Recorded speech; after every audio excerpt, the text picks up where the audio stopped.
Ridiculous cricket from Australia, with England just tipping off the bails to run Mitchell Starc out after he became stranded in the middle of the wicket alongside Tim Paine in a mix-up following an LBW shout.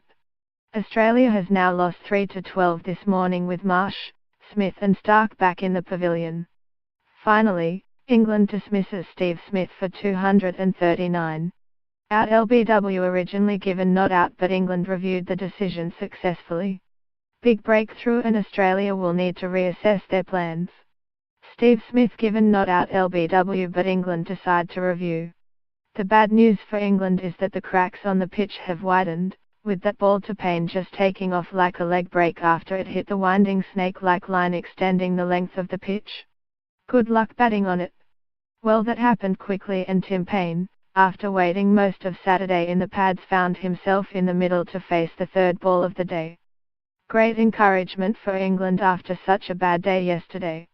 Marsh was caught on crease and missed an off-cutter from Anderson, with the review showing the ball was just hitting the top of the stumps. Australia 5/459 and partnership of 301 with Smith ends. Marsh given out LBW, second ball, out for 181. No double hundred. Shaun still holds highest score in Marsh family. Anderson gets wicket. Ready to go here on day 4 of the third test, with Australia in control. James Anderson to bowl the first over to Mitch Marsh, and Marsh blocks the first ball. Sit back and enjoy. That is the first question to ponder as we enter day 4 of the third Ashes test, with Australia holding a first innings lead of 146 runs with 6 wickets in hand as they start place AO for /549. With rain unlikely, Australia should put the foot on the accelerator in the first 90 minutes of play to establish a lead of around 300 runs. It promises to be an exciting session, with the batsmen going after the tired English attack.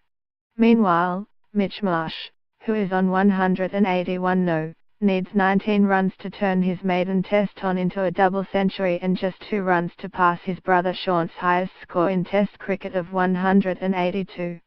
Aussie skipper Steve Smith, who is on 229, is in new territory himself, and he needs just 15 runs to reach the highest score in a test match this year, with Indian skipper Virat Kohli and English opening batsman Alastair Cook both reaching 243 earlier in 2017.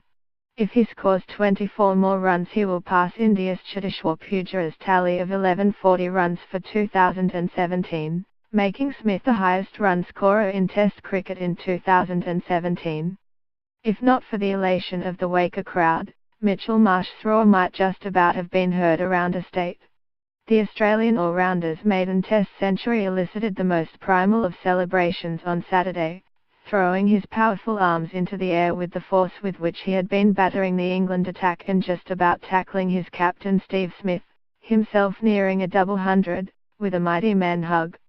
This was the hard-earned completion of an individual pursuit, but also a family one. The Marsh family now has 3 Test centurions in its midst, father Jeff, and sons Shaun and Mitch. The pre-arranged family barbecue on Saturday night was poised to be one jubilant affair.